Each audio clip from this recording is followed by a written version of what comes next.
This'll make sense in a second.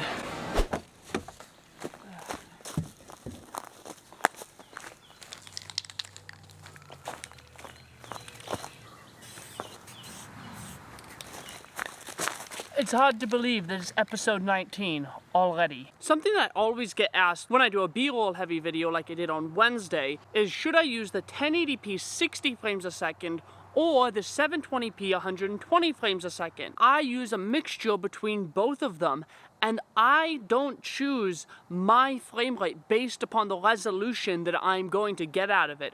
I base my frame rate on the look that I want to go for, and if that look is a little lower resolution, that's okay with me, because the different slow motion modes give a different look.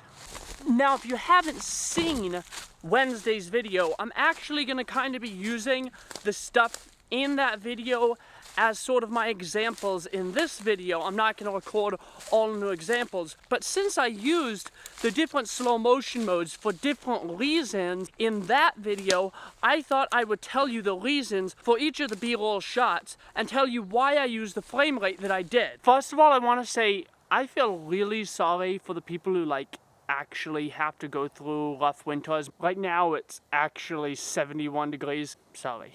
But I'm sure that you, whatever you're dealing with winter, are not dealing with mosquitoes during the winter. Let's start with the first B-roll segment, and that was the 3 shots that took me from my first talking head area to my second talking head area. And that I shot in 24 frames per second, and the reason I did that is I wanted to give the idea of fast movement, like I was going somewhere. I did not want to give a slow, epic type of a feeling. I wanted to give a natural progression from one location to the next. And then the next segment, after those 3 talking head segments, I again did 24 frames per second because I wanted to give the feeling of movement. I wanted to convey the idea that I was going somewhere. I didn't want to just sort of vlog around in circles like we sometimes do when we don't have anything else to do. Then after that, I did a few talking head segments. Then I did the B-roll crossing the street.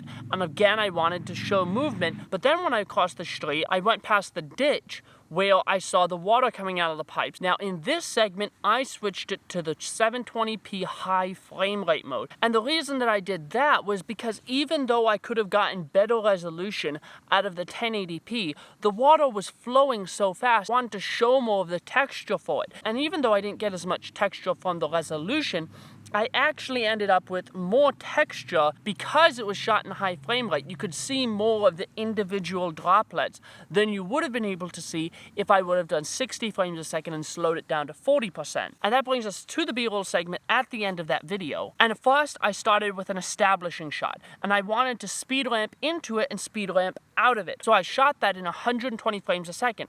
And what I did there is, as I was coming out of the coffee shop, I slowed it down all the way to 5 times so that you saw me looking over to the side, then starting to throw the skateboard down, but then I ramped out of that back to live motion where I cut the screen, and then I went into my next shot. And this I shot at 60 frames a second for 2 reasons. One, I wanted the sound because of what was happening, and I didn't have time to do sound design. I wanted the sound of the skateboard as it was going by the camera. And the other reason I wanted is I wanted to have that speed ramping as I was jumping off of the curb, but I did not want to have it so slow that in order for me to get past the camera, it was going to take forever. And so if you're trying to do a slow motion where you're bringing your subject from one location to another, that's when I start using 60 frames a second, because I still want to have that movement, but I also do want to have it in slow motion to invoke that sort of wondrous slow motion feel. And so I used 60 frames a second,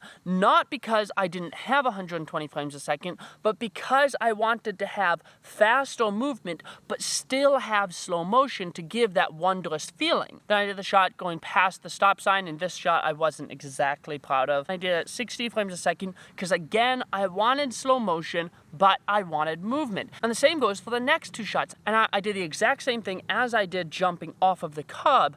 I wanted to have movement, but I also wanted that wondrous feeling. Then I went into the shot of the plane, and I got that in 1080p slow motion because, for one, I wanted to get a little bit smoother of footage. I also wanted a higher resolution file. Unfortunately, the camera didn't focus in time to get that plane. It was the last one of like 10 that flew over. I don't know what was up with that. And next I went into the shot of the light, and I shot this in 60 frames per second. Why I did that is I wanted the higher resolution, which would give me better highlight roll-off from the white into the darker brown wood. And then I spun into the next shot, and that was done in 120 frames a second. And why I did that is because getting smooth motion in 120 frames a second is a lot easier than 60 frames a second. If you had a gimbal and more time, you could probably replicate that exact shot using the roll axis, but I did not have one. I was shooting handheld, and I again went into the next shot. And pretty much for the rest of the shots, I did it for the same reason. I was trying to keep slow, smooth motion, and so I continued to shoot in the high frame rate mode all the way to the end.